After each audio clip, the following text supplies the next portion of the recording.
कक्षा 11 मैथमेटिक्स तथा बायोलॉजी के प्यारे छात्रों, आपके ऑनलाइन क्लास में विमीय विश्लेषण चल रहा था, डायमेंशनल एनालिसिस चल रहा था।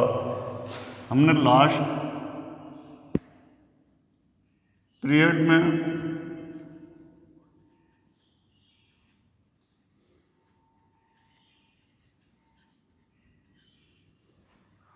आपको डायमेंशनल जो फार्मूले हैं या डायमेंशंस एनालिसिस, इस चैप्टर में हमने आपको बताया था कि विमीय जो सूत्र हैं या विमाएँ हैं उनका हमें क्या उपयोग है।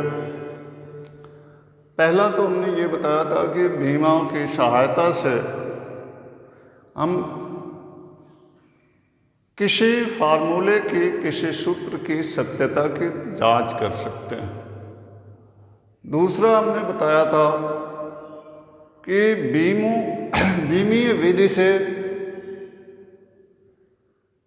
यदि कोई भौतिक राशि दो या दो से अधिक भौतिक राशियों पर निर्भर करती हैं तो उनके बीच क्या संबंध हो सकते हैं, क्या सूत्र हो सकता है, उस सूत्र का निगमन हम आसानी से कर सकते हैं। आइए आज हम देखते हैं विमीय विश्लेषण की तीसरी उपयोगिता, जिसमें हम एक भौतिक राशि के मान को एक मात्रक से दूसरे मात्रक में हम विमाओं की सहायता से उसे कन्वर्ट कर सकते हैं। एग्जाम्पल के लिए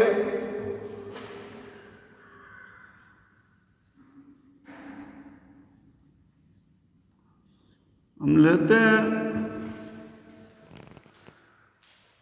ऊर्जा का मात्रक जूल होता है।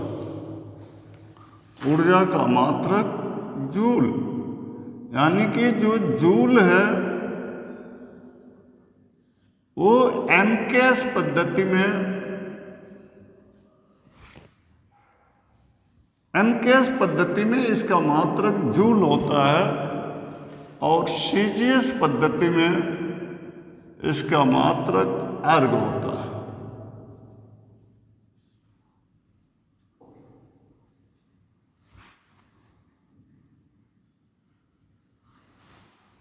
तो ये जूल और अर्ग में क्या संबंध है, एक जूल कितने अर्ग के बराबर होता है, इसको हम विमीय विश्लेषण से बड़ी आसानी से ज्ञात कर सकते हैं। आप जानते हैं किसी भौतिक राशि के आंकिक मान और उसके मात्रक में जो संबंध होता है n1 u1 = n2 u2। n1 मात्रक u1 में उस भौतिक राशि का आंकिक मान और u1 उसका मात्रक, दूसरे मात्रक u2 में उसका मान n2 और मात्रक u2 है और n1 u1 = n2 u2। अब यहाँ हमारे पास दिया है 1 जूल, तो यहाँ n1 हो गया 1, आंकिक मान 1, और मात्रक u1 हो गया जूल, और जूल का विमीय सूत्र होता है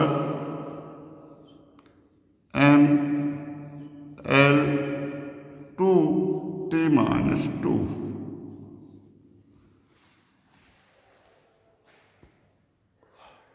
mL2T-2 मान लेते हैं कि यहाँ u1 मात्रक में ये हो जाएगा m1 L1 2T1-2।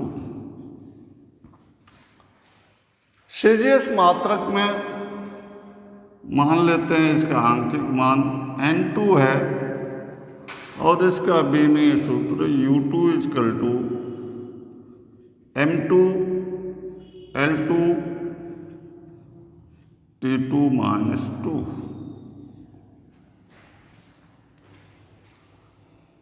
अब यहां N2 U2 equal to N1 U1, N2 equal to N1 upon N1, यहाँ से आपका U1, यहाँ से आपका U2 हो जाएगा। N2 इक्वल टू N1 की वैल्यू आप देखिए 1 है आंकिक मान, और यहाँ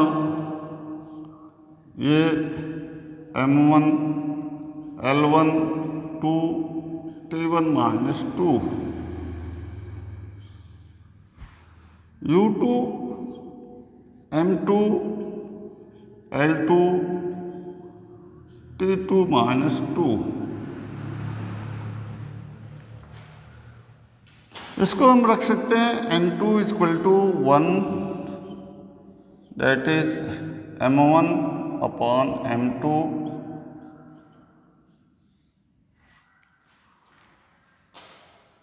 यहाँ से L1 upon L2 whole square, that can be written as T2 upon T1 power 2।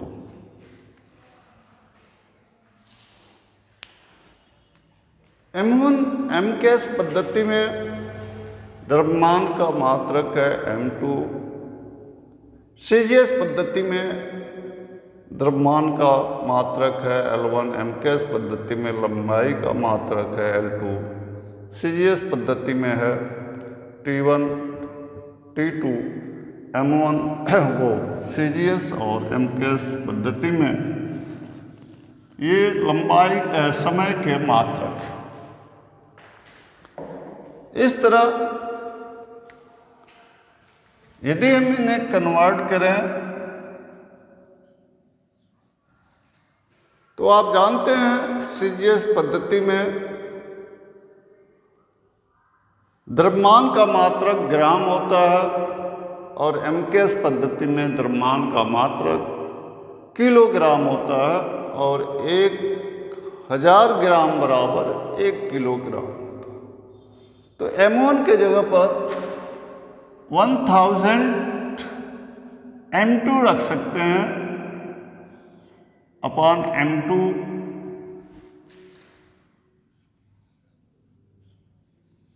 ये L2 CGS मात्रक में द्रव्यमान लंबाई का मात्रक है जो सेंटीमीटर होता है, और L1 MKS पद्धति में लंबाई का मात्रक है जो मीटर होता है, और आप जानते हैं कि 1 मीटर में 100 सेंटीमीटर होता है।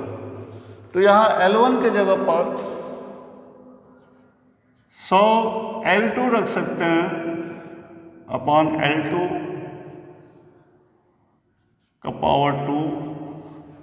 यहाँ T2 CGS पद्धति में समय का मात्रक है जो सेकंड होता है, T1 MKS पद्धति में समय का मात्रक होता है जो सेकंड होता है, अतः दोनों सेम मात्रक हैं, इसलिए T2 अपॉन T2 हम रख सकते हैं square. Now that gives same unit 1000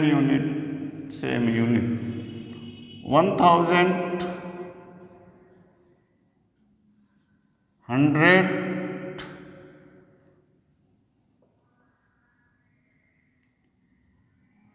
into square 100, that 1, N2 equal to 10 का पावर 3 to 5 to 7। इस तरह आपने देखा N2 आंकिक मान 10 to the power 7 आता है, अतः 1 जूल बराबर 10 to the power 7 अर्ग होता है। इस तरह हम जूल को अर्ग में या अर्ग को जूल में बदल सकते हैं। हम दूसरा एग्जाम्पल लेते हैं।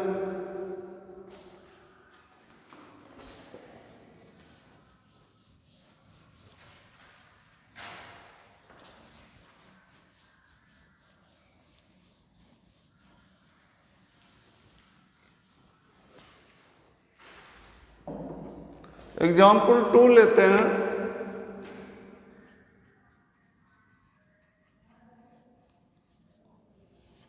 आप जानते हैं एमकेएस पद्धति में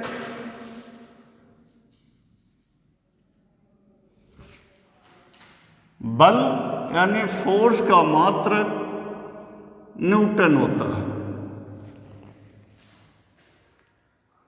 The unit of force in MKS system of unit is Newton, and in CGS unit this is dyne। यानी यहाँ दो सिस्टम ऑफ यूनिट में इनके मात्रक फोर्स के न्यूटन और डाइन है। अब हमें डायमेंशनल एनालिसिस के हेल्प से ये रिलेशन इस्टेब्लिश करना है कि 1 न्यूटन में कितना डाइन होता है।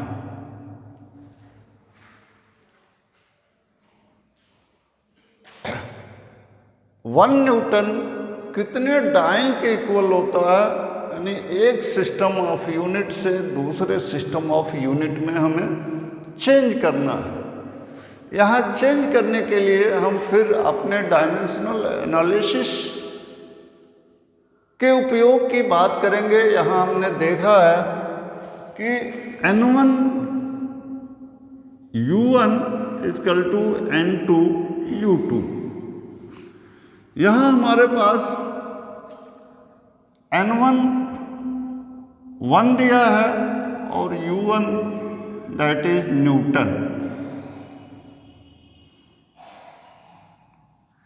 यूनिट इसका न्यूटन है।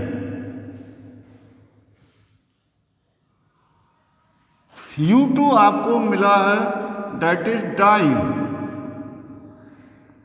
और N2 we have to calculate. N2 की हमें गणना करनी है। तो N2 can be written as N1 U1 upon U2। That is N2 equal to N1 that is given 1 and U1 dimensional formula of force, that is the unit is Newton and that is given as M1 L1 T minus 2, and that is in CGS system M2 L2 T2 minus 2. This can be written as N2 M1 upon M2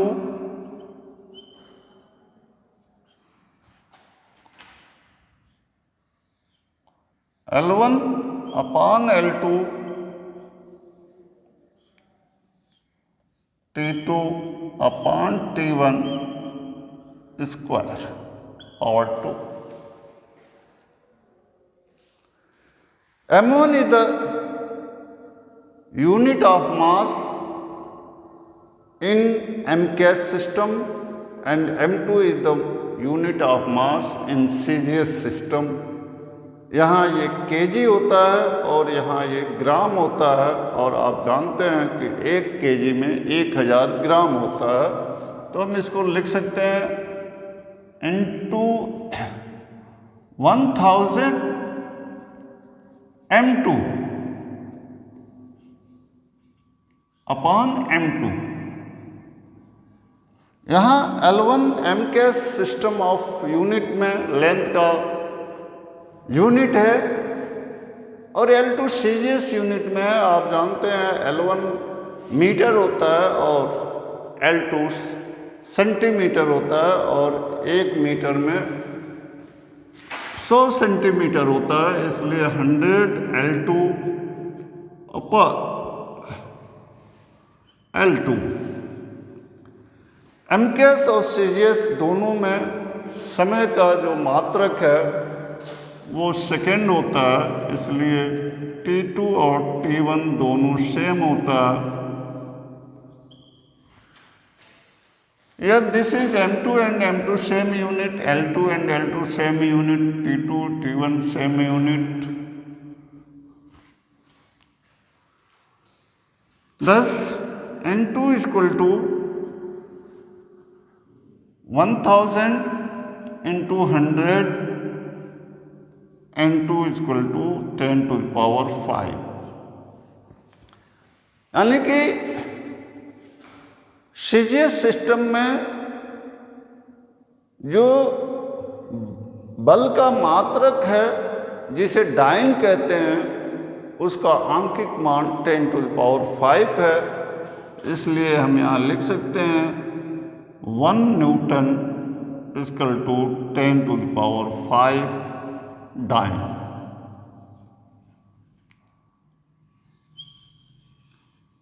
इस तरह हम किसी भी मात्रक को एक system of unit से दूसरे सिस्टम ऑफ यूनिट में कन्वर्ट कर सकते हैं with the help of dimensional analysis बीमीय सूत्र की सहायता से। अतः यहाँ पर हमने आपको 2 एग्जाम्पल दिया और इन दोनों एग्जाम्पल से आपको ये क्लियर हो गया होगा कि हम किसी मात्रक को दूसरे उसमें कैसे कन्वर्ट करेंगे। इसी के साथ विमाओं के उपयोग ये सेक्शन खत्म होता है। इसमें विमाओं के कुछ सीमाएं हैं, लिमिटेशंस ऑफ डायमेंशनल एनालिसिस की, डायमेंशनल फार्मूला की कुछ सीमाएं हैं। इन सीमाओं में पहली ये है कि बीमीय विधि से हम यदि कोई भौतिक राशि 4 भौतिक राशियों पर निर्भर करती है या 4 से अधिक भौतिक राशियों पर निर्भर करती है तो उनके बीच हम सूत्र का निगमन नहीं कर सकते। विमाओं के हेल्प से हम अचर राशियों का बीमीय सूत्र नहीं निकाल सकते। इस तरह कुछ लिमिटेशंस है जिसको आप पढ़ लेंगे। नेक्स्ट वीडियो में हम आपको स्टार्ट करेंगे चैप्टर जो एनसीईआरटी बुक्स का चैप्टर 3 है जिसे हम काइनेमेटिक्स कहते हैं। इसमें motion in 1 dimension and motion in 2 dimension complete discuss किया जाएगा। Thank you.